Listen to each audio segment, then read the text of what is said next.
أشهد أن لا إله إلا الله وحده لا شريك له وأشهد أن محمدا عبده ورسوله أما بعد فأعوذ بالله من الشيطان الرجيم بسم الله الرحمن الرحيم الحمد لله رب العالمين الرحمن الرحيم مالك يوم الدين إياك نعبد وإياك نستعين اهدنا الصراط المستقيم صراط الذين أنعمت عليهم غير المغضوب عليهم ولا الضالين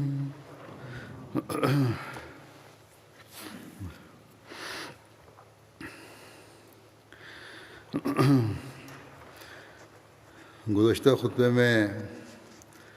میں نے حضرت عمر کی شہادت کے ضمن میں حضرت عبید اللہ بن عمر اور حضرت عثمان کے باہمی الجھاؤ کا ذکر کیا تھا،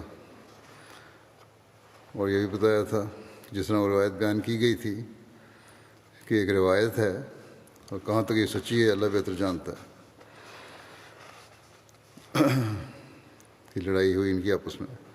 اس بارے میں مزید تحقیق کے بعد جو باتیں سامنے آئی ہیں وہ بھی بیان کر دیتا ہوں۔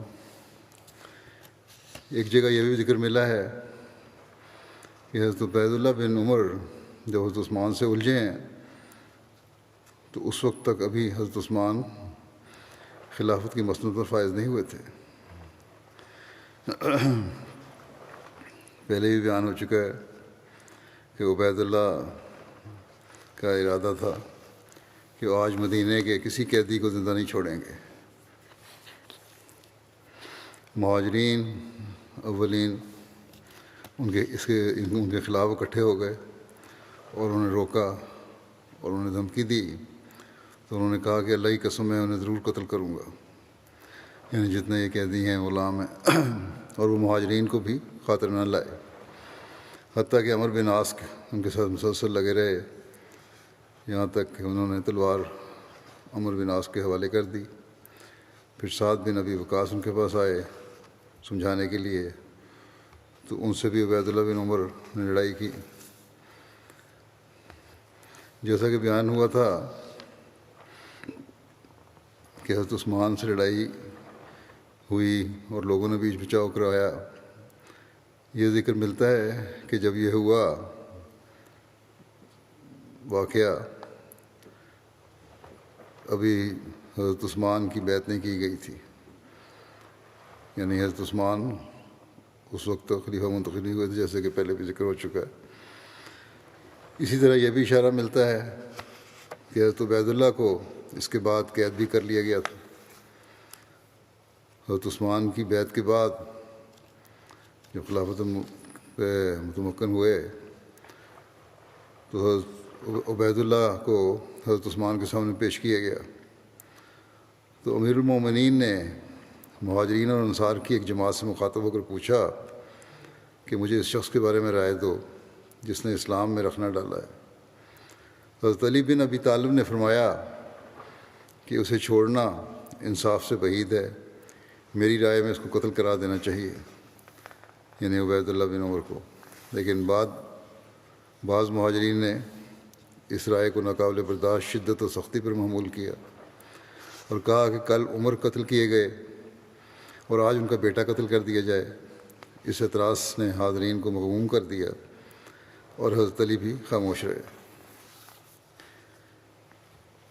لیکن بہرحال پھر حضرت عثمان نے چاہا کہ حاضرین میں سے کوئی شخص اس نازک صورتحال سے عہدہ برآں ہونے کی کوئی راہ نکالے، مشورہ دے گا۔ حضرت عمر بن عاص اس مجلس میں موجود تھے۔ انہوں نے کہا کہ اللہ نے آپ کو اس سے معاف رکھا ہے، یہ اس وقت کی بات ہے جب آپ مسلمانوں کے امیر نہیں تھے، اور کیونکہ یہ واقعہ آپ کے عہد خلافت میں نہیں ہوا، اس لیے آپ پر اس کی کوئی ذمہ داری عائد نہیں ہوتی۔ لیکن حضرت عثمان ان کی اس رائے سے مطمئن نہیں ہوئے اور بہتر یہی سمجھا کہ خون بہا ادا کیا جائے۔ چنانچہ فرمایا میں ان مقتولین کا ولی ہوں، اس لیے خون بہا مقرر کر کے اپنے مال سے ادا کروں گا۔ یہ ایک رائے ہے اس بارے میں۔ تاریخ طبری کے مطابق حضرت عثمان نے حضرت عبید اللہ کو ہرمزان کے بیٹے کے سپرد کر دیا تھا کہ وہ اپنے باپ کے بدلے میں قصاص کے طور پر قتل کر دے، لیکن بیٹے نے معاف کر دیا۔ حضرت مسلم موعود نے اس کی تفصیل میں جو لکھا ہے ایک مسئلے کے حل کے بیان میں کہ کیا مقتول معاہد کافر کے بدلے میں مسلمان قاتل کو سزا دی جا سکتی ہے؟ معاہد کافر کے بدلے میں مسلمان قاتل کو سزا دی جا سکتی ہے کہ نہیں؟ اس واقعے کو بیان فرمایا جو میں ایک گزشتہ خطبے میں بیان کر چکا ہوں، تاہم یہاں وضاحت کے لیے دوبارہ بیان کرتا ہوں۔ حضرت مسلم موعود فرماتے ہیں کہ طبری میں کماز بان بن ہرمزان اپنے والد کے قتل کا واقعہ بیان کرتا ہے۔ ہرمزان ایک ایرانی رئیس اور مجوسی المذہب تھا، اور حضرت عمر خلیفہ ثانی کے قتل کی سازش میں شریک ہونے کا شبہ اس پر کیا گیا تھا۔ اس پر بلا تحقیق جوش میں آ کر عبید اللہ بن عمر نے اس کو قتل کر دیا۔ وہ بیٹا کہتا ہے کہ ایرانی لوگ مدینے میں ایک دوسرے سے ملے جلے رہتے تھے، جیسا کہ قاعدہ ہے کہ دوسرے ملک میں جا کر وطنیت نمایاں ہو جاتی ہے۔ ایک دن فیروز قاتل جو حضرت عمر کا تھا میرے باپ سے ملا اور اس کے پاس ایک خنجر تھا جو دونوں طرف سے تیز کیا ہوا تھا۔ میرے باپ نے، یہ ہرمزان کا بیٹا بیان کر رہا ہے کہ میرے باپ نے اس خنجر کو پکڑ لیا اور اس سے دریافت کیا کہ اس ملک میں تو اس خنجر سے تو کیا کام لیتا ہے؟ یعنی یہ ملک تو امن کا ملک ہے، اس میں ہتھیاروں کی کیا ضرورت ہے؟ اس نے کہا کہ میں اس سے اونٹ ہنکانے کا کام لیتا ہوں۔ جب وہ دونوں آپس میں باتیں کر رہے تھے اس وقت کسی نے ان کو دیکھ لیا، اور جب حضرت عمر مارے گئے تو اس نے بیان کیا کہ میں نے خود ہرمزان کو یہ خنجر فیروز کو پکڑاتے ہوئے دیکھا تھا۔ اس پر عبید اللہ حضرت عمر کے چھوٹے بیٹے نے جا کر میرے باپ کو قتل کر دیا۔ جب حضرت عثمان خلیفہ ہوئے تو انہوں نے مجھے بلایا اور عبید اللہ کو پکڑ کر میرے حوالے کر دیا اور کہا کہ اے میرے بیٹے، یہ تیرے باپ کا قاتل ہے اور تو ہماری نسبت اس پر زیادہ حق رکھتا ہے، بس جا اور اس کو قتل کر دے۔ میں نے اس کو پکڑ لیا اور شہر سے باہر نکلا۔ راستے میں جو شخص مجھے ملتا میرے ساتھ ہو جاتا، لیکن کوئی شخص مقابلہ نہ کرتا۔ وہ مجھ سے صرف اتنی درخواست کرتے تھے کہ میں اسے چھوڑ دوں۔ بس میں نے سب مسلمانوں کو مخاطب کر کے کہا کہ کیا میرا حق ہے کہ میں اسے قتل کر دوں؟ سب نے جواب دیا کہ ہاں تمہارا حق ہے، اسے قتل کر دو۔ اور عبید اللہ کو برا بھلا کہنے لگے کہ اس نے ایسا برا کام کیا ہے۔ پھر میں نے دریافت کیا کہ کیا تم لوگوں کو حق ہے کہ اسے مجھ سے چھڑا لو؟ انہوں نے کہا کہ ہرگز نہیں۔ اور پھر عبید اللہ کو برا بھلا کہا کہ اس نے بلا ثبوت اس کے باپ کو قتل کر دیا۔ اس پر میں نے خدا اور ان لوگوں کی خاطر اس کو چھوڑ دیا، اور مسلمانوں نے فرط مسرت سے مجھے اپنے کندھوں پر اٹھا لیا، اور خدا تعالیٰ کی قسم میں اپنے گھر تک لوگوں کے سروں اور کندھوں پر پہنچا، اور انہوں نے مجھے زمین پر قدم نہیں رکھنے دیا۔ اس روایت سے ثابت ہے کہ صحابہ کا طریق عمل بھی یہی رہا ہے کہ وہ غیر مسلم کے مسلم قاتل کو سزائے قتل دیتے تھے، اور یہ بھی ثابت ہوتا ہے کہ خواہ کسی ہتھیار سے کوئی شخص مارا جائے وہ مارا جائے گا۔ اسی طرح یہ بھی ثابت ہوتا ہے کہ قاتل کو گرفتار کرنے والی اور اس کو سزا دینے والی حکومت ہی ہے، کیونکہ اس روایت سے ظاہر ہے کہ عبید اللہ بن عمر کو گرفتار بھی حضرت عثمان نے ہی کیا، اور اس کو قتل کے لیے ہرمزان کے بیٹے کے سپرد بھی انہوں نے ہی کیا تھا۔ نہ ہرمزان کے کسی وارث نے اس پر مقدمہ چلایا اور نہ گرفتار کیا۔ اس جگہ مسلم فرماتے ہیں کہ اس جگہ اس شبے کا ازالہ بھی کر دینا ضروری ہے کہ قاتل کو سزا دینے کے لیے آیا مقتول کے وارثوں کے سپرد کرنا چاہیے جیسا کہ حضرت عثمان نے کیا، یا خود حکومت کو سزا دینی چاہیے؟ سو یاد رکھنا چاہیے کہ یہ معاملہ ایک جزوی معاملہ ہے، اس لیے اس کو اسلام نے ہر زمانے کی ضرورت کے مطابق عمل کرنے کے لیے چھوڑ دیا ہے۔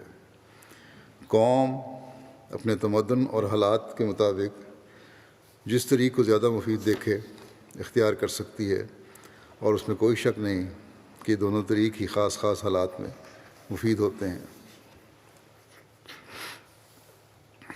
یہ وضاحت کرنے کے بعد اب میں حضرت عمر کے کچھ اور واقعات کا ذکر کرتا ہوں۔ حضرت عمر کے الہا اور عجز و انکسار کا کیا حال تھا وفات کے وقت، اس بارے میں ان کے بیٹے روایت کرتے ہیں۔ انہوں نے اپنے بیٹے کو کہا کہ میرے کفن میں میانہ روی سے کام لینا، اگر اللہ کے پاس میرے لیے خیر ہوگی تو مجھے اس سے اچھے لباس سے بدل دے گا، اور اگر میں اس کے سوا ہوں گا تو مجھ سے چھین لے گا اور چھیننے میں تیزی کرے گا، اور یہ میری قبر کے متعلق بھی میری قبر کے متعلق بھی میانہ روی سے کام لینا، اگر اللہ کے پاس میرے لیے اس میں خیر ہے تو اس کو اتنا وسیع کر دے گا جہاں تک میری نظر جائے گی، اور اگر میں اس کے سوا ہوا تو وہ اسے مجھ پر تنگ کر دے گا کہ میری پسلیاں ٹوٹ جائیں گی، اور پھر میرے جنازے کے ساتھ کسی عورت کو نہ لے کے جانا، میری ایسی تعریف نہ بیان کرنا جو مجھ میں نہیں ہے، کیونکہ اللہ مجھے زیادہ جانتا ہے، اور جب تم مجھے لے جانے لگو تو چلنے میں جلدی نہ کرنا، اگر میرے لیے اللہ کے پاس خیر ہے تو تم مجھے اس چیز کی طرف بھیجتے ہو جو میرے لیے زیادہ بہتر ہے، اور اس کے سوا ہو تم اپنی گردن سے اس شر کو ٹال دو گے۔ جلدی یہ ہے، جب تم مجھے لے جانے لگے تو چلنے میں جلدی کرنا، اگر میرے لیے اللہ کے پاس خیر ہے تو مجھے اس چیز کی طرف بھیجتے ہو جو میرے لیے زیادہ بہتر ہے، اور اگر اس کے سوا ہو تو تم اپنی گردن سے اس شر کو ٹال دو گے جو تم اٹھائے ہوئے ہو۔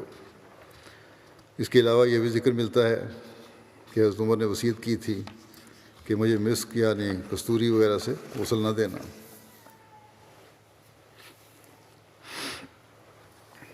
حضرت عثمان بن عفان سے مروی ہے کہ میں حضرت عمر کے پاس گیا جب ان کا سر ان کے بیٹے حضرت عبداللہ بن عمر کی ران پر تھا۔ حضرت عمر نے ان کو یعنی حضرت عبداللہ بن عمر کو کہا کہ میرا رخسار زمین پر رکھ دو۔ حضرت عبداللہ نے کہا میری ران اور زمین برابر ہی ہے، یعنی اس میں فاصلہ ہی کتنا ہے؟ حضرت عمر نے دوسری یا تیسری مرتبہ کہا کہ تیرا بھلا ہو، میرا رخسار زمین پر رکھ دو۔ پھر آپ حضرت عمر نے اپنی ٹانگوں کو ایک دوسرے کے ساتھ ملا لیا۔ راوی کہتے ہیں کہ پھر میں نے آپ حضرت عمر کو کہتے ہوئے سنا کہ میری اور میری ماں کی ہلاکت ہوگی اگر اللہ تعالیٰ نے مجھے نہ بخشا یہاں تک کہ آپ کی وفات ہو گئی۔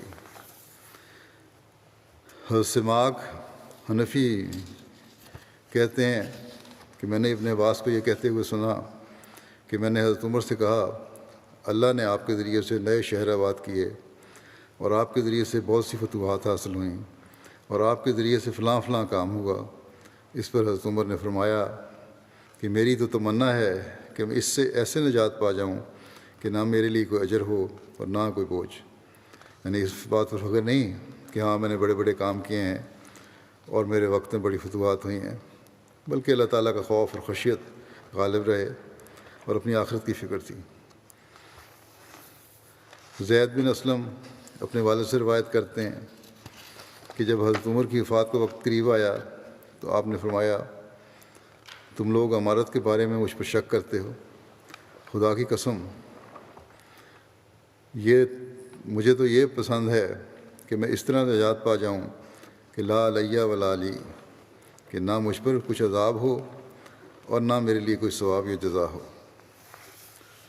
حضرت مسلم موعود اس بارے میں فرماتے ہیں کہ حضرت عمر جیسا انسان جنہوں نے اپنی ساری عمر ہی ملت اسلامیہ کے غم اور فکر میں گلا دی، جنہوں نے ہر موقع پر اعلیٰ سے اعلیٰ قربانی کی، گو عمل کے لحاظ سے ان کی قربانیاں حضرت ابوبکر رضی اللہ عنہ کی قربانیوں تک نہ پہنچیں، لیکن ارادہ اور نیت کے لحاظ سے سب کی برابر تھی۔ جب ابوبکر رضی اللہ عنہ فوت ہوئے تو حضرت عمر رضی اللہ عنہ کی آنکھوں سے آنسو رواں ہو گئے، اور انہوں نے کہا خدا تعالیٰ ابوبکر رضی اللہ عنہ پر برکت کرے۔ میں نے کئی دفعہ کوشش کی کہ ان سے بڑھ جاؤں، مگر کبھی کامیاب نہ ہوا۔ ایک دفعہ رسول کریم صلی اللہ علیہ وسلم نے فرمایا مال لاؤ، تو میں اپنا نصف مال لے گیا اور خیال کیا کہ آج میں ابوبکر رضی اللہ عنہ سے بڑھ کے جاؤں گا، مگر ابوبکر رضی اللہ عنہ مجھ سے پہلے وہاں پہنچے ہوئے تھے، اور رسول کریم صلی اللہ علیہ وسلم کا چونکہ ان سے رشتہ بھی تھا اور جانتے تھے کہ انہوں نے کچھ نہیں چھوڑا ہوگا، اس لیے آپ دریافت فرما رہے تھے کہ ابوبکر گھر میں کیا چھوڑا؟ انہوں نے کہا گھر میں خدا اور رسول کا نام چھوڑا ہے۔ یہ کہہ کر حضرت عمر روتے اور فرماتے اس وقت بھی میں ان سے نہ بڑھ سکا۔ حضرت مسلم فرماتے ہیں یہ ان کی قربانیاں تھیں۔ حضرت ابوبکر رضی اللہ عنہ پہلے بھی دیتے رہتے تھے، لیکن جب خاص موقع آیا تو سب کچھ لا کر رکھ دیا۔ ایک طرف تو یہ لوگ تھے اور ایک طرف وہ لوگ ہیں جنہیں اپنے مال کے 10ویں حصے کی قربانی کا بھی موقع نہیں ملتا، اور کہتے ہیں ہم لٹ گئے۔ حضرت عمر رضی اللہ عنہ جب فوت ہونے لگے تو بار بار ان کی آنکھیں پرنم ہو جاتیں اور کہتے خدایا میں کسی انعام کو مستحق نہیں ہوں، میں تو صرف یہی چاہتا ہوں کہ سزا سے بچ جاؤں۔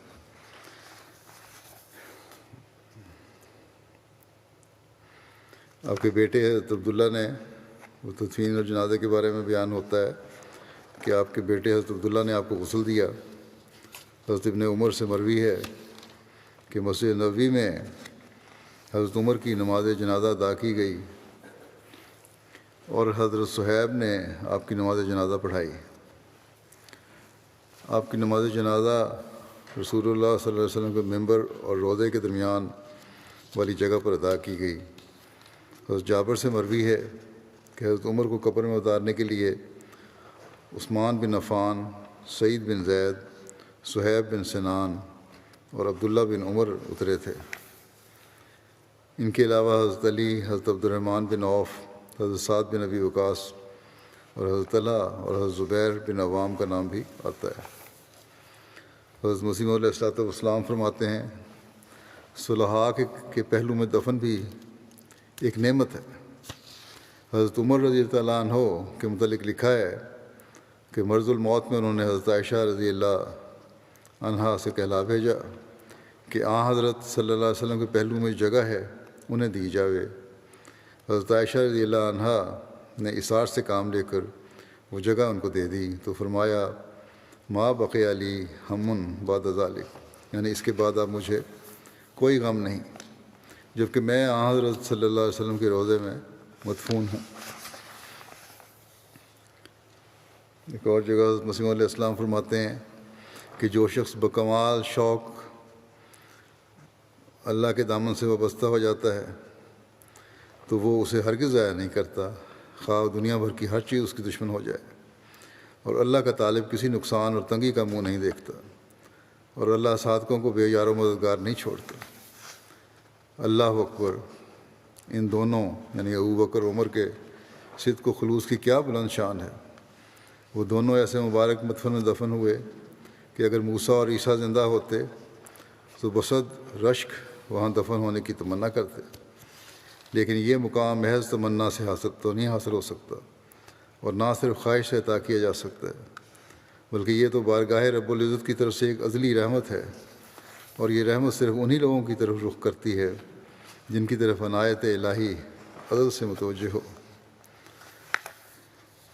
حضرت مسلم معود رضی اللہ عنہ بیان کرتے ہیں کہ جب حضرت عمر فوت ہونے لگے تو انہوں نے اس بات کے لیے بڑی تڑپ ظاہر کی کہ آپ کو رسول کریم صلی اللہ علیہ وسلم کے قدموں میں دفن ہونے کی جگہ مل جائے۔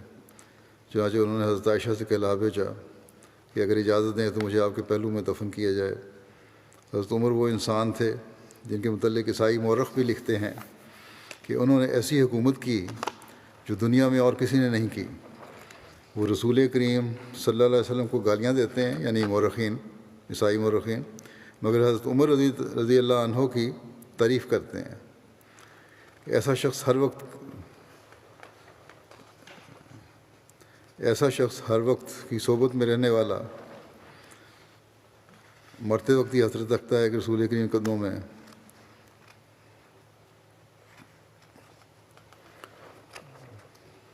جو آن حضرت صلی اللہ علیہ وسلم کی صحبت میں رہا مرتے وقت بھی یہ حسرت کرتا ہے کہ رسول کریم صلی اللہ علیہ وسلم کے قدموں میں اسے جگہ مل جائے.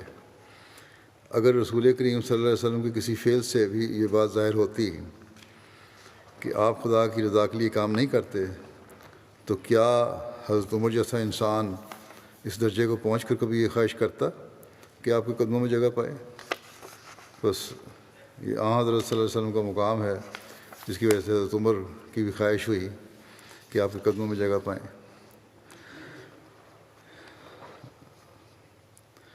حضرت عمر کی وفات حضرت عمر کی عمر کے وفات کے وقت کیا تھی اس بارے میں بھی مختلف رائے ہیں. سن پیدائش کے متعلق مختلف روایات ہیں. اس لیے آپ کی وفات کے وقت عمر کے بارے میں مختلف اقوال ہیں. چنانچہ تاریخ طبری، اسد الغابہ، البدایہ والنہایہ، ریاض النظرہ، تاریخ الخلفاء کی مختلف روایات میں آپ کی عمر 53 سال، 55 سال، 57 سال، 59 سال، 61 سال، 63 سال اور 65 سال بیان ہوئی ہے. البتہ صحیح مسلم اور ترمذی کی روایت کے مطابق آپ کی عمر 63 سال بیان کی گئی ہے. حضرت انس بن مالک سے روایت ہے کہ وفات کے وقت رسول اللہ صلی اللہ علیہ وسلم کی عمر 63 برس تھی. حضرت ابو بکر کی وفات کے وقت عمر 63 برس تھی اور حضرت عمر کی بھی وفات کے وقت عمر 63 برس تھی. حضرت عمر کی وفات پر بعض صحابہ اکرام کے تاثرات کے بارے میں بیان ہوا ہے. حضرت ابن عباس بیان کرتے ہیں کہ حضرت عمر کا جسد مبارک جنازے کے لیے رکھا گیا اور لوگ ان کے گرد کھڑے ہو گئے. ان کے اٹھانے سے پہلے دعا کرنے لگے، پھر نماز جنازہ پڑھنے لگے اور میں بھی ان میں موجود تھا. تو ایک شخص نے میرے کندھا پکڑ کر چونکا دیا. کیا دیکھتا ہوں کہ حضرت علی بن ابو طالب ہیں. آپ نے حضرت عمر کے لیے رحمت کی دعا کی اور کہا کہ آپ نے کوئی ایسا شخص نہیں چھوڑا جو آپ سے بڑھ کر مجھے اس لحاظ سے پیارا ہو کہ میں اس کے اعمال جیسے عمل کرتے ہوئے اللہ سے ملوں. بخدا میں یہی سمجھتا تھا کہ اللہ آپ کو بھی آپ کے ساتھیوں کے ساتھ ہی رکھے گا، یعنی حضرت عمر کو بھی آپ کے ساتھیوں کے ساتھ ہی رکھے گا. اور میں جانتا ہوں کہ نبی کریم صلی اللہ علیہ وسلم سے بہت دفعہ میں یہ سنا کرتا تھا. آپ فرمایا کرتے تھے کہ ذہبت انا و ابو بکر و عمر و دخلت انا و ابو بکر و عمر و خرجت انا و ابو بکر و عمر. میں اور ابو بکر اور عمر گئے، میں اور ابو بکر اور عمر داخل ہوئے، میں اور ابو بکر اور عمر نکلے. یعنی مختلف واقعات بیان کرتے ہوئے یہ فکر آپ فرمایا کرتے تھے. جعفر بن محمد اپنے والد سے روایت کرتے ہیں کہ جب حضرت عمر بن خطاب کو غسل اور کفن دے دیا گیا اور آپ کو چارپائی پر رکھ دیا گیا تو حضرت علی نے ان کے پاس کھڑے ہو کر آپ کی تعریف فرمائی اور کہا، اللہ کی قسم مجھے اس چادر میں ڈھکے ہوئے انسان سے زیادہ روئے زمین پر کوئی شخص پسند نہیں کہ میں اس کے نامہ اعمال کے ساتھ خدا سے ملوں. ابو مخلد سے روایت ہے کہ حضرت علی ابن ابی طالب نے فرمایا کہ رسول اللہ صلی اللہ علیہ وسلم فوت نہیں ہوئے تھے کہ ہم نے جان لیا کہ رسول اللہ صلی اللہ علیہ وسلم کے بعد ابو بکر ہم میں افضل ہیں.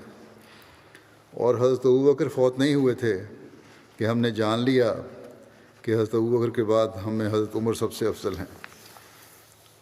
زید بن وہاب بیان کرتے ہیں کہ ہم حضرت عبداللہ بن مسعود کے پاس آئے.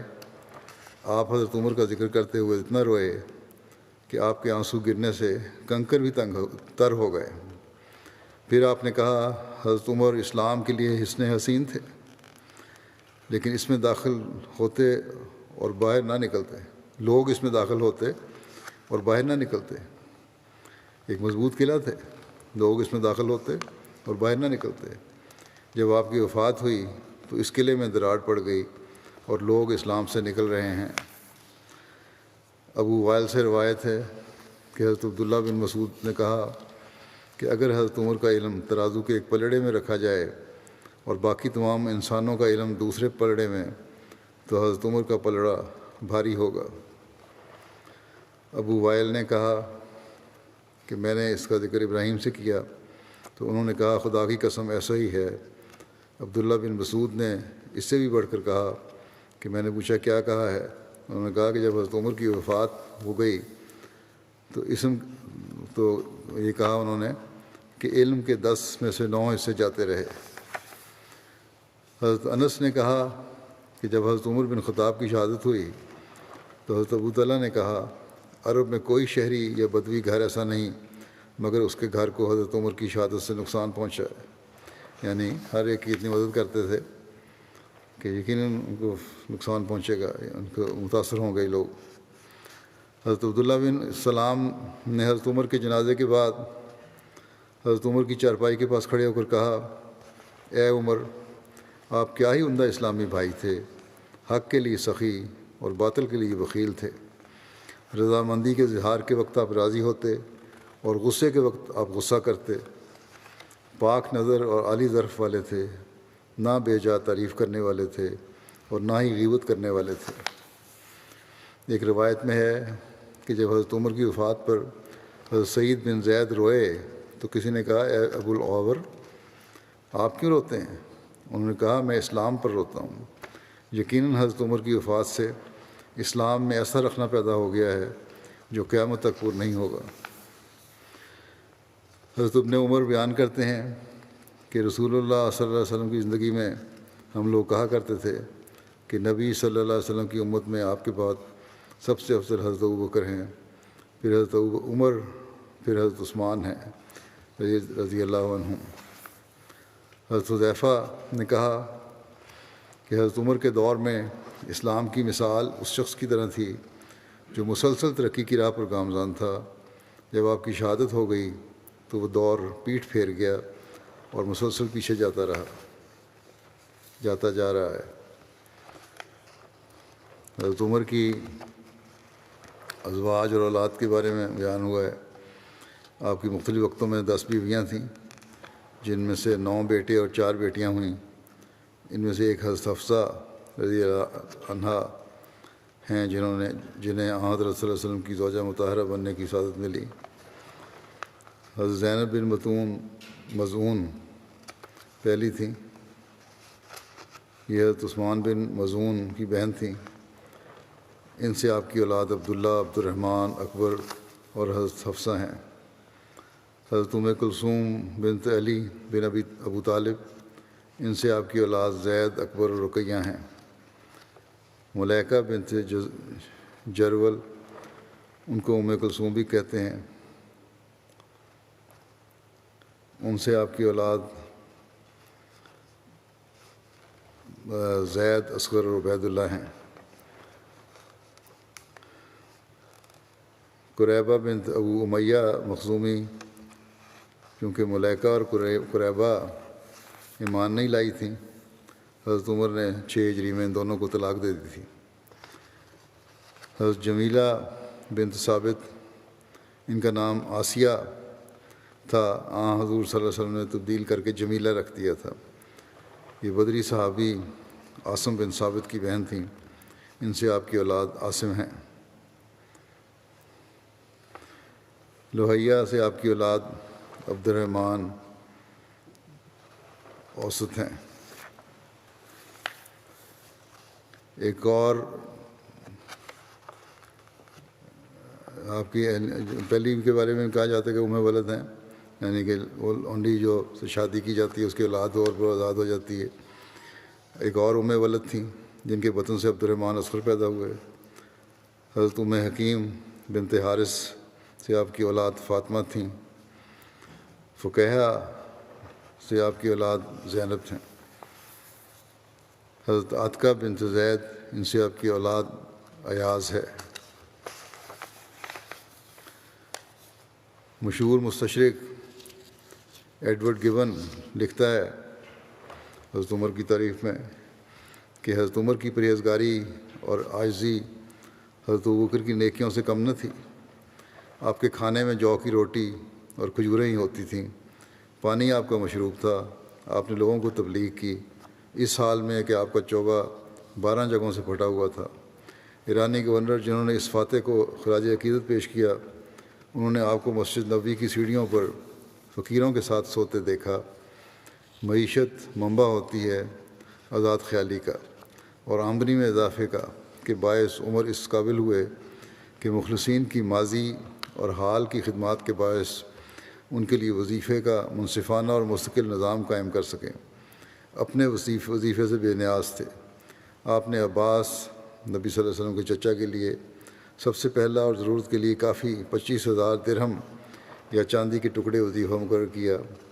جنگ بدر میں شامل ہونے والے بزرگ صحابہ میں سے ہر ایک کے لیے 5,000 درہم کا وظیفہ مقرر کیا۔ محمد صلی اللہ علیہ وسلم کے دیگر صحابہ کو سالانہ انعام کے طور پر 3,000 چاندی کے ٹکڑوں سے نوازا گیا۔ مائیکل ایچ ہارٹ نے اپنی کتاب دی 100 میں تاریخ کی 100 بااثر شخصیات کا ذکر کیا ہے اور پہلے نمبر پر حضرت محمد مصطفیٰ صلی اللہ علیہ وسلم کو لیا ہے، اور اس کتاب میں 52ویں نمبر پر حضرت عمر رضی اللہ عنہ کا ذکر کیا ہے۔ یہ لکھتا ہے کہ عمر بن خطاب مسلمانوں کے دوسرے خلیفہ اور غالباً مسلمانوں کے سب سے عظیم ترین خلیفہ تھے۔ آپ محمد صلی اللہ علیہ وسلم کے نوجوان ہم عصر اور انہی کی طرح مکے میں پیدا ہوئے تھے۔ آپ کی پیدائش کا سال معلوم نہیں، مگر شاید 586 عیسوی کے قریب کا زمانہ تھا۔ آغاز میں عمر محمد صلی اللہ علیہ وسلم کے اور آپ کے نئے دین کے سب سے سخت دشمنوں میں سے تھے، تاہم اچانک عمر نے اسلام قبول کر لیا اور اس کے بعد اس کے مضبوط ترین حمایتیوں میں سے ہو گئے۔ سینٹ پال کے عیسائی ہونے سے اس کی مشابہت حیرت انگیز ہے۔ عمر نبی محمد صلی اللہ علیہ وسلم کے قریب ترین مشیروں میں سے ہو گئے اور آپ کی وفات تک ایسے ہی رہے۔ 632 عیسوی میں محمد صلی اللہ علیہ وسلم کے بغیر اپنا جانشین نامزد کیے فوت ہو گئے۔ عمر نے فوری طور پر ابو بکر کے عہد خلافت کے لیے حمایت کی، جو رسول اللہ صلی اللہ علیہ وسلم کے قریبی ساتھی اور خسر تھے، جس کی وجہ سے اقتدار کی کشمکش ٹل گئی۔ یہ تو اپنے انداز میں لکھ رہا ہے کہ یہ تو ماننے کو تیار نہیں کہ کس طرح لوگوں نے اکٹھے ہو کر آپ کو منتخب کیا خلیفہ، لیکن بہرحال دنیاوی نظر سے دیکھتے ہوئے کہتا ہے کہ ان کے خسر کی بیعت کر لی، جس کی وجہ سے اقتدار کی کشمکش ٹل گئی، اور اس سے ابو بکر اس قابل ہوئے کہ ان کو عام طور پر پہلا خلیفہ مانا گیا، یعنی کہ محمد صلی اللہ علیہ وسلم کا جانشین۔ ابو بکر ایک کامیاب رہنما تھے، لیکن وہ صرف 2 سال تک خلیفہ کے طور پر خدمت بجا لانے کے بعد فوت ہوئے۔ البتہ انہوں نے اپنے بعد معین طور پر عمر کو اپنا جانشین نامزد کیا۔ عمر نبی کریم صلی اللہ علیہ وسلم کے خسر تھے، اس وجہ سے ایک دفعہ پھر اقتدار کی جنگ ٹل گئی۔ پھر یہ دنیاوی رنگ دینا چاہتا ہے اس کو، بہرحال لیکن تعریف کر رہا ہے۔ عمر 634 میں خلیفہ بنے اور 644 تک خلافت میں رہے، یعنی خلافت میں رہے، جب انہیں ایک فارسی غلام نے مدینہ میں شہید کر دیا۔ بستر مرگ پر عمر نے 6 لوگوں کی ایک کمیٹی کو مقرر کیا جو ان کا جانشین منتخب کر لیں، اور اس دفعہ ایک دفعہ پھر مسلح اقتدار کی جنگ کو ٹال دیا۔ اس کمیٹی نے عثمان کو تیسرا خلیفہ مقرر کیا، جنہوں نے 644 سے 656 تک حکومت کی۔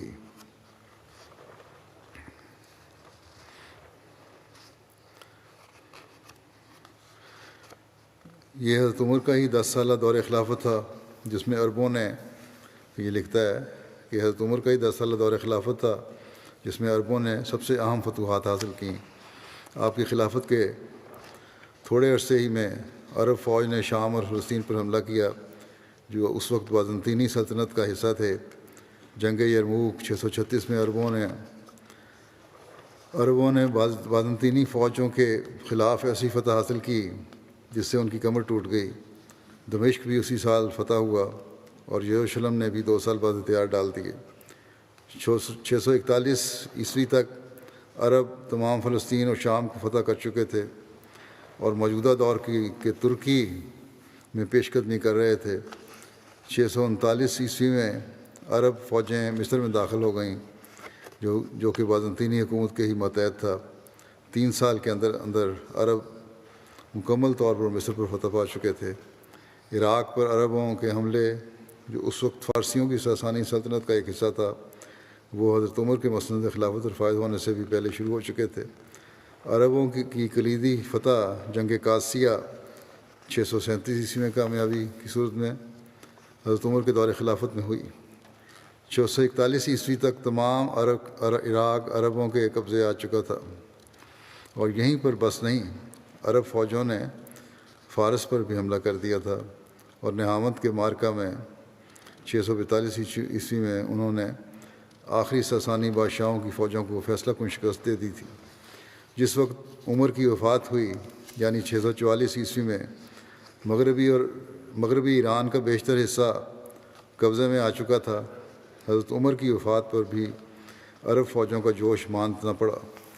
مشرق میں انہوں نے جلد ہی فارس کی فتح مکمل کر لی، جبکہ مغرب میں شمالی افریقہ میں قدم بڑھاتے رہے۔ پھر لکھتا ہے کہ جس قدر عمر کی فتوحات کی وسعت کی اہمیت ہے، اسی قدر ان فتوحات کی پائیداری بھی اہم ہے۔ اگرچہ ایران کی آبادی نے اسلام قبول کر لیا، لیکن بالآخر انہوں نے عربوں کی حکمرانی سے آزادی حاصل کر لی۔ لیکن شام، عراق اور مصر نے ایسا نہیں کیا، وہ یکسر عرب تہذیب میں ڈھل گئے، اور آج تک یہی صورتحال ہے۔ پھر لکھتا ہے کہ بلا شبہ عمر کو پالیسیاں بنانی پڑیں تاکہ وہ اس عظیم سلطنت کا انتظام کر سکیں جو ان کی فوجوں نے فتح کی تھیں۔ انہوں نے فیصلہ کیا کہ عربوں کو ان علاقوں میں جو انہوں نے فتح کیے ہیں ایک خصوصی فوجی مقام حاصل ہو، اور وہ مقامی لوگوں سے الگ چھاونیوں میں رہیں۔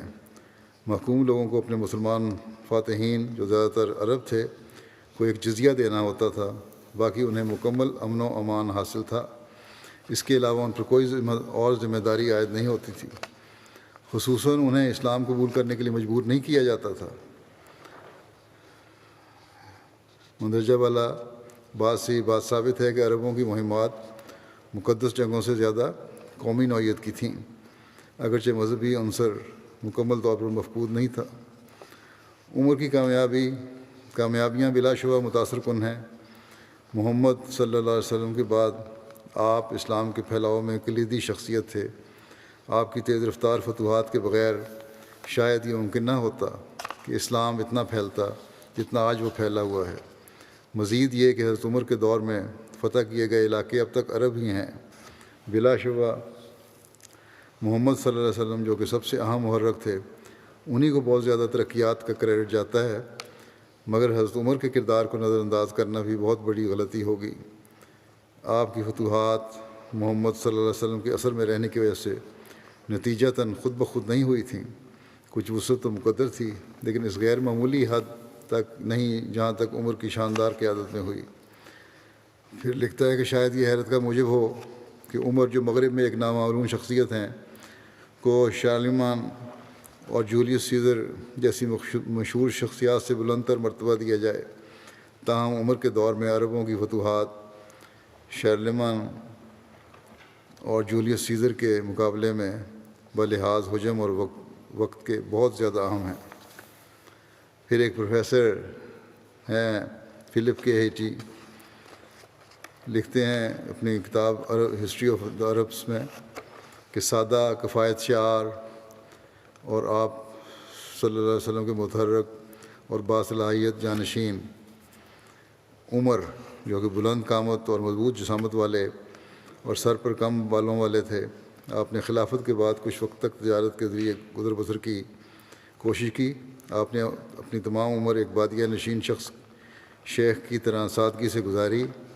در حقیقت عمر، جن کا نام مسلم روایات کے مطابق ابتدائے اسلام میں محمد صلی اللہ علیہ وسلم کے بعد سب سے عظیم تھا، کو مسلمان مورخین نے ان کے تقوی، انصاف اور سادگی کے لیے بطور مثال پیش کیا ہے، اور خلیفہ کی شخصیت میں ہونے والی تمام خوبیوں کے طور پر پیش کیا ہے۔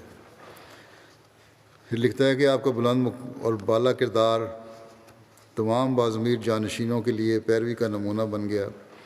بتایا جاتا ہے کہ آپ کے پاس صرف ایک قمیض اور ایک چوغا تھا، اور دونوں پر پابند واضح طور پر نظر آتے تھے۔ آپ کھجور کے پتوں کے بستر پر سو جاتے۔ آپ کو ایمان کی پختگی، انصاف کی بالادستی، عربوں اور اسلام کے عروج اور سلامتی کے علاوہ کوئی اور خیال نہ تھا۔ یہ ذکر ابھی چل رہا ہے، انشاءاللہ آئندہ ہوگا۔ اس وقت کچھ جنازوں کے میں مرحومین کا ذکر کروں گا میں، جس میں سے پہلا ذکر مکرمہ سیدتی آصفہ مسعودہ بیگم صاحبہ کا ہے، جو ڈاکٹر مرزا مبشر احمد صاحب ابن مرزا بشیر احمد صاحب کی اہلیہ تھیں۔ یہ گزشتہ دنوں کی وفات ہوئی ہے 92 سال کی عمر میں۔ انا للہ و انا الیہ راجعون۔ آپ حضرت مسیح علیہ السلام کی نواسی اور حضرت نواب مبارکہ بیگم صاحبہ اور حضرت نواب محمد علی خان صاحب کی سب سے چھوٹی صاحبزادی تھیں۔ حضرت مرزا بشیر احمد صاحب رضی اللہ عنہ کی بہو تھیں، اللہ کے فضل سے موسیہ تھیں۔ ان کے پسماندگان میں ایک بیٹا اور 4 بیٹیاں ہیں۔ ان کے بیٹے طارق اکبر کہتے ہیں کہ امی ہمیشہ جماعت اور خلیفہ وقت کی وفادار رہیں۔ ہمیشہ کوشش ہوتی تھی کہ جماعت کی خدمت کریں اور اپنی وصیت کا حق ادا کریں۔ آپ نے اپنی زندگی میں ہی اپنا حصہ وصیت ادا کر دیا تھا، حصہ جداد۔ ہر سال مرحومین کی طرف سے بھی چندہ ادا کرتی تھیں، غریبوں کی دل کھول کر اور خفیہ طور پر مدد کرتی تھیں۔ ملازمین کے بارے میں مجھے اکثر کہا کرتی تھیں کہ یہ تمہارے بہن بھائیوں کی طرح ہیں، ان کا خیال رکھا کرو۔ رشتوں کو نبھانے کی کوشش کرتی تھیں اور کوشش کرتی تھیں کہ ان سے کسی کو تکلیف نہ پہنچے۔ نمازوں کی پابند، حقوق اللہ اور حقوق العباد کو ادا کرنے والی خاتون تھیں۔ پھر ان کی بہو کہتی ہیں نعیمہ صاحبہ کہ جب امریکہ میں ہمارے گھر کی تعمیر مکمل ہوئی تو فرمانے لگیں کہ اس گھر میں سامان لانے سے پہلے اس گھر کے ہر کمرے اور کوشے میں نوافل ادا کرنا۔ پھر کہتی ہیں کہ میری والدہ کی وفات کے بعد مجھے کہنے لگیں کہ تم یہ نہ سمجھنا کہ تم اب بن ماں کے ہو، میں تمہاری ماں ہوں۔ اور واقعی ان کی محبت بھری اور دعا گو پیاری شخصیتیں مجھے اپنی بیٹیوں سے بڑھ کر محبت دی۔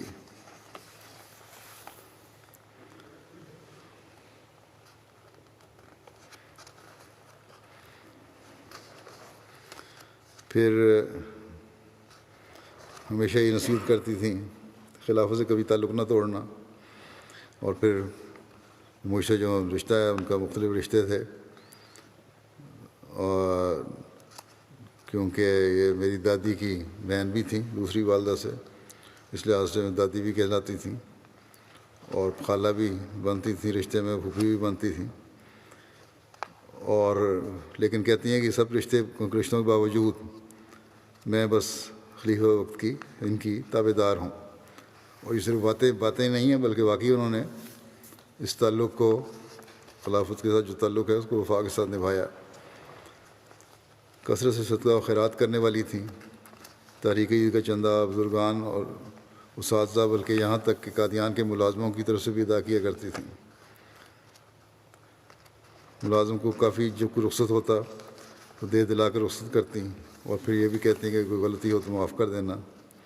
ان کی ایک بیٹی شاہدہ کہتی ہیں چھوٹے ہوتے سے ہی ہمارا امی نے اللہ تعالیٰ سے تعارف کروا دیا، اس طرح کہ کہا کرتی تھیں کہ جوتے کا تسمہ بھی چاہیے تو خدا تعالیٰ سے مانگو اور دعاؤں پر زور دو، اور خلافت کا احترام کی طرف بہت تلقین کیا کرتی تھیں۔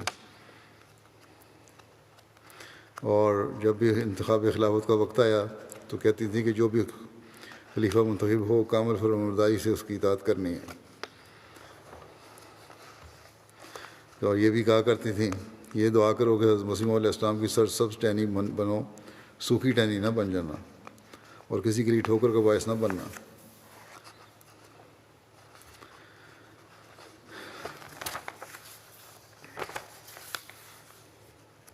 پھر ان کی بیٹی نصرت جہاں کہتی ہیں کہ ہمارے بچپن سے ہی تربیت کا پہلو ہمیشہ مد نظر رکھتی ہیں۔ قرآن کریم پڑھ رہی ہوتی ہیں تو کسی آیت پر رک جاتی ہیں اور ہمیں اس کا مطلب سمجھاتی ہیں یا کوئی اور نصیحت کرتی ہیں۔ اس حوالے سے ہمیشہ بزرگوں کا ذکر خیر کرتی رہتی ہیں۔ بہت سی انمول اور نصیحت آموز قصے ان کو یاد تھے جو اکثر وہ دہراتی رہتی تھیں، ہمیں بتاتی رہتی تھیں۔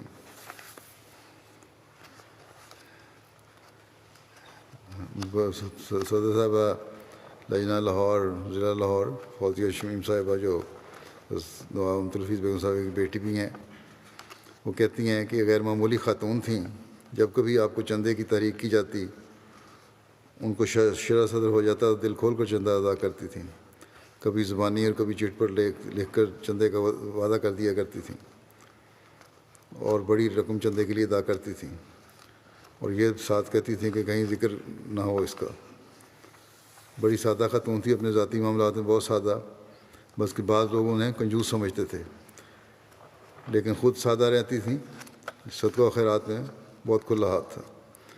مسجد کے لیے کہتی ہیں، ایک دفعہ میں نے تحریک کی مساجد کے لیے اپنے علاقے میں، ان کا ذکر کیا تو ایک بہت بڑی خطیر رقم تقریباً 1 کروڑ روپے کی مجھے چندے کے لیے بھجوا دی۔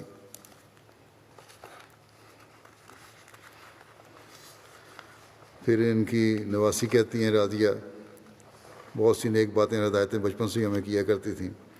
چھوٹی عمر سے ہی نیک نصیب ہونے کی دعا کرنے کی تلقین کرتی تھیں، نیک شوہر ملنے کے لیے دعا کے لیے تلقین کیا کرتی تھیں، اور کہا کرتی تھیں چھوٹی عمر میں شرم آتی تو کہتی تھیں کہ اللہ تعالیٰ سے کوئی شرم نہیں ہونی چاہیے، اس سے کھل کر مانگو۔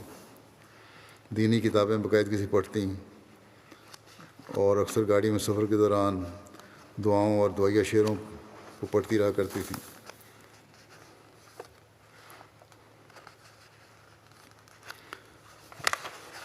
اللہ تعالیٰ ان سے مغفرت اور رحم کو سلوک فرمائے، اور ان کی اولاد کو اور ان کی نسل کو بھی ان کے نقشوں پر قدم چلنے کی توفیق عطا فرمائے۔ پھر دوسرا ذکر ہے مکرمہ کلارا آپا صاحبہ اہلیہ رولان سائسن بائف صاحب، سابق امیر جماعت قزاقستان کا، جو گزشتہ ماہ فوت ہو گئی تھیں۔ انا للہ و انا الیہ راجعون۔ عطاء الرب چیمہ صاحب قزاقستان کے مبلغ لکھتے ہیں کہ 94-95 میں انہوں نے بیعت کی توفیق پائی۔ قزاقستان کے ایک بہت معروف گھرانے سے تعلق رکھتی تھیں۔ ان کے شوہر محترم رولان سائن بائف صاحب جماعت قزاقستان کے پہلے امیر جماعت اور صدر جمہوریہ کے ایڈوائزر بھی رہ چکے ہیں، اور قزاق زبان کے معروف ادیب بھی ہیں۔ خود کلارا صاحبہ بھی بہت اچھی مترجمہ اور مصنفہ تھیں۔ قزاقستان میں جماعت کے قیام کا سہرا کلارا صاحبہ اور ان کے شوہر محترم رولان صاحب کے سر ہے۔ محترمہ کلارا صاحبہ نے قرآن کریم کا قزاق زبان میں ترجمہ بھی کیا، جو بہرحال شائع تو نہیں کیا جا سکا، لیکن اس سے ان کی جماعت کے ساتھ محبت بہت عیاں تھی کہ کس طرح وہ احمدیت کو قزاقستان میں پھلتا پھولتا دیکھنا چاہتی تھیں، اور اس کے لیے حتی المقدور کوشش کرتی تھیں۔ مقامی ملا لوگ مخالفت میں اس خاندان کا ذکر کرتے ہوئے بھی اس بات کا اظہار ضرور کیا کرتے ہیں کہ یہ احمدی ہیں، اور قزاقستان میں احمدیت کو لانے والے یہی لوگ ہیں۔ مرحومہ کلارا صاحبہ کی بیٹی مرحبا ساسین بائیوبا لکھتی ہیں، بہت اچھی مترجم تھیں، وہ کثیر جہتی اور مضبوط شخصیت کی مالک تھیں۔ وہ بہت صاف اور چمکدار کردار کی حامل تھیں۔ 95 میں لندن میں قائم شدہ قزاقستان کے ثقافتی مرکز ہاؤس آف آبائی کی بانیوں میں سے ایک تھیں۔ لندن میں ہی انہوں نے کتاب قزاقستان تحریر کی، اور اس وقت ہی وہ جماعت سے متعارف ہوئیں اور حضرت خلیفۃ المسیح رابع کے ہاتھ پر بیعت کی توفیق پائی۔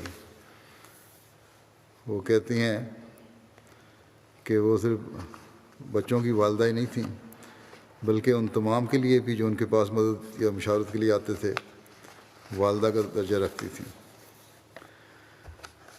نورم طائب ایک صاحب کہتے ہیں کہ جماعت کے تمام نوجوان احمدیوں اور عموماً تمام جماعت احمدیہ قزاقستان کے لیے ماں کی جگہ تھیں۔ کہتے ہیں کہ میں نے 10 سال کے عرصے میں کلارا صاحبہ کا وہ دور دیکھا ہے جس کے پہلے 3 سالوں میں انتہائی جوش و جذبے کے ساتھ اور بعض اوقات ایک پہاڑ کی طرح جماعت کے دفاع اور جماعتی خدمت میں مصروف رہتی تھیں۔ ان کی عمر، بیماری اور دیگر امور اور کتابوں کی تیاری وغیرہ کی وجہ سے بعد میں مصروفیت ہو گئی، لیکن دل سے ہمیشہ وہ اسی کوشش میں رہتی تھیں کہ جماعت کو زیادہ سے زیادہ کام کریں اور خلافت اور جماعت سے ہمیشہ مخلص رہیں۔ پھر کہتے ہیں کہ رولان صاحب اور کلارا قزاقستان میں ایک لمبا عرصہ سے حب الوطنی اور ملک و قوم کے اعلیٰ ترین ترقی کا نشان سمجھے جاتے ہیں۔ رولان صاحب کی کامیابیوں کا بڑا حصہ کلارا صاحبہ کا مرہون منت ہے، جنہوں نے جماعت احمدیہ قزاقستان کے لیے صرف ایک متحرک صدر لجنہ ہی نہیں تھیں، بلکہ تمام جماعت احمدیہ قزاقستان کے پہلے امیر کی استاد بھی تھیں۔ کہتے ہیں مجھے یاد ہے کہ کس طرح 96 سے 99 یا اس کے بعد تک بھی انہوں نے نہایت عمدہ طریق سے جماعت کے مشن ہاؤس میں لجنہ کی ہفتہ وار کلاس میں لجنہ کی حاضری کو یقینی بنایا، جس میں لجنہ مربی صاحب سے مختلف سوال کرتی اور پھر انہیں ان سوالوں کے جواب بتائے جاتے۔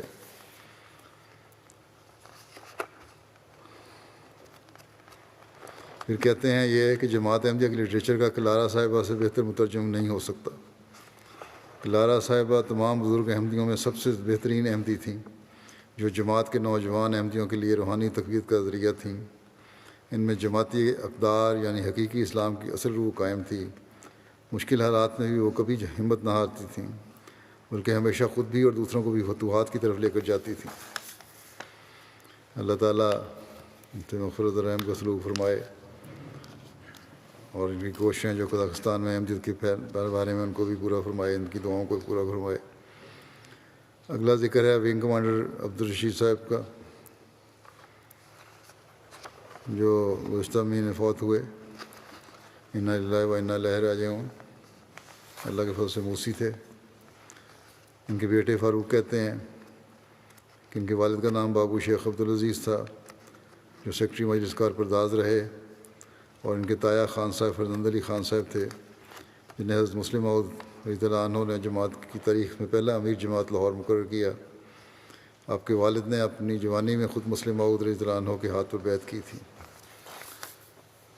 کہتے ہیں کہ رشید صاحب اپنے والد کے بارے میں اپنے والدین کی واحد اولاد تھے۔ پہلے ان کی شادی ہوئی تھی، ان کے والد کی، رشید صاحب کے والد کی پہلی شادی ہوئی، پھر ان کے احمدیت قبول کرنے کی وجہ سے بیوی چھوڑ گئیں اپنی بیٹیوں سمیت، 2 بیٹیوں سمیت۔ پھر دوسری شادی ہوئی تو اس سے رشید صاحب پیدا ہوئے،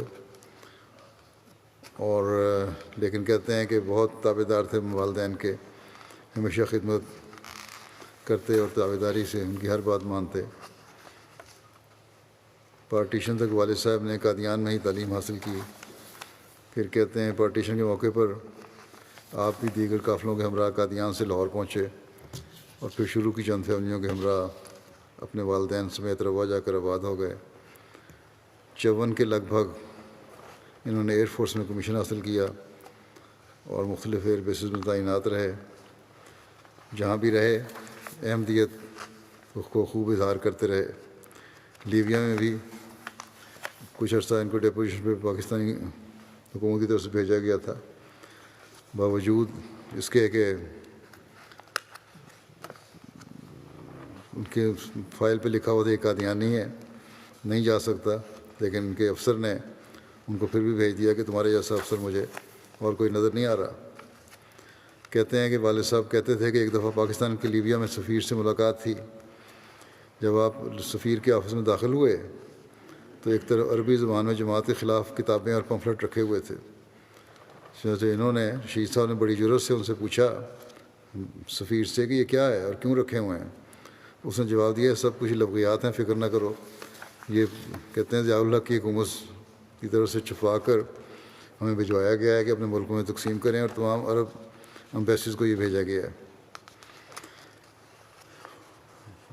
پھر یہ کہتے ہیں کہ 1982 میں ان کی ایک رپورٹ پر جب حضرت خلیفہ مسیح رابع اسپین آئے ہوئے تھے تو وہیں حضرت خلیفہ مسیح رابع نے ان کو امیر جماعت لیبیا مقرر کیا، خود اپنے ہاتھ سے اسی خط پہ لکھ کے، اور پہلے امیر جماعت تھے لیبیا کے۔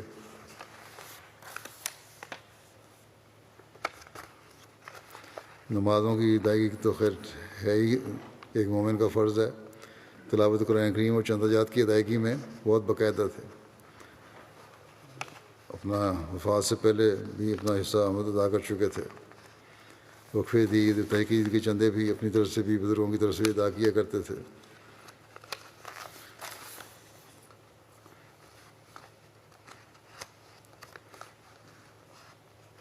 کہتے ہیں حضرت خلیفہ ثانی کا ایک واقعہ بیان کیا کرتے تھے، انہوں نے کیا اپنے بیٹے نے لکھا ہے کہ رواں کے شروع دنوں میں کسی موقع پر خلیفہ ثانی رضی اللہ عنہ نے آپ کو بلایا، گرمیوں کے دن تھے۔ کہتے ہیں جب بجان کمرے میں داخل ہوئے تو حضور چٹائی پر لیٹے ہوئے تھے، اور جب آپ اٹھے تو حضور کے بدن پر چٹائی کے نشان موجود تھے۔ ان باتوں کی وجہ سے کہتے ہیں ہم بچوں کے دل میں بھی خلافت سے محبت اور اطاعت کا بڑا تعلق پیدا ہوا اور بہت اثر ہوا۔ 1984 میں ایئر فورس سے ریٹائر ہوئے اسکواڈرن لیڈر کے عہدے سے، رینک سے، پھر رفاح میں مستقل سکون اختیار کر لی اور صدر عمومی اور قضاء کے دفتر میں کچھ عرصہ کام کیا۔ غریب پرور انسان تھے اور ہر ایک کی ضرورتوں کا خیال رکھا کرتے تھے، اور کہتے ہیں انہوں نے آخری وصیت بھی جاتے ہوئے یہی کی کہ غریبوں کا خیال رکھنا۔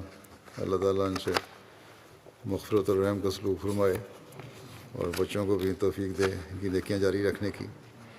اگلا ذکر ہے مکرمہ زبیدہ بیگم صاحبہ اہلیہ کریم احمد نعیم صاحب امریکہ کا۔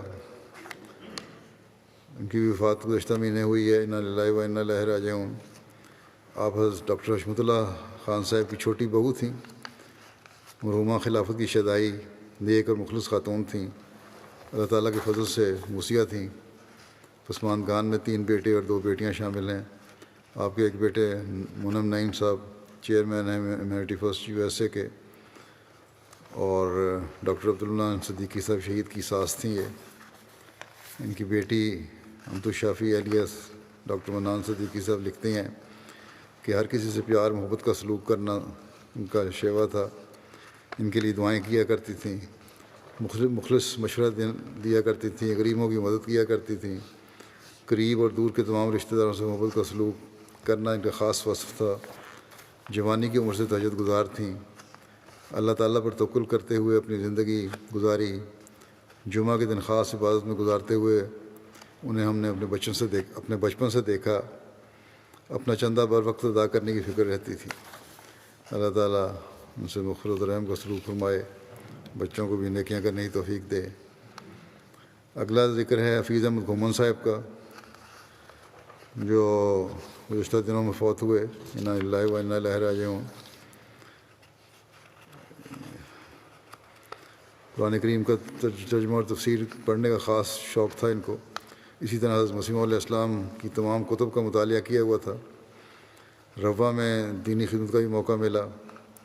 وقت کے بےحد پابند تھے، مہمان نواز، بچوں پہ شفقت کرنے والے، انتہائی سادہ مزاج اور محنتی انسان تھے۔ زبان پر ہر وقت ذکر الہی کا ورد رہتا۔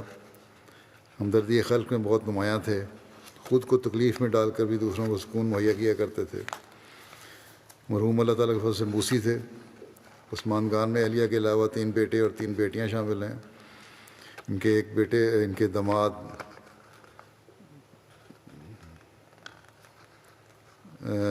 کاشف حمید باجوہ یہاں ہمارے PS دفتر میں اس وقت مربی کے طور پہ کام کر رہے ہیں۔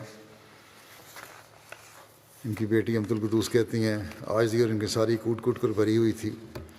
لباس سادہ، گھر سادہ، خوراک سادہ، تفاخر سے ہمیشہ بھاگتے تھے۔ انہیں ہمیشہ غریبوں کی مدد کا خیال رہتا تھا۔ باوجود وسائل کے اپنے اوپر کم خرچ کرتے تھے اور غریبوں پر زیادہ خرچ کرتے تھے۔ اللہ تعالیٰ ان سے بھی مغفرت اور رحم کا سلوک فرمائے اور ان کے اولاد کو بھی ان کی نیکیاں جاری رکھنے کی توفیق دے۔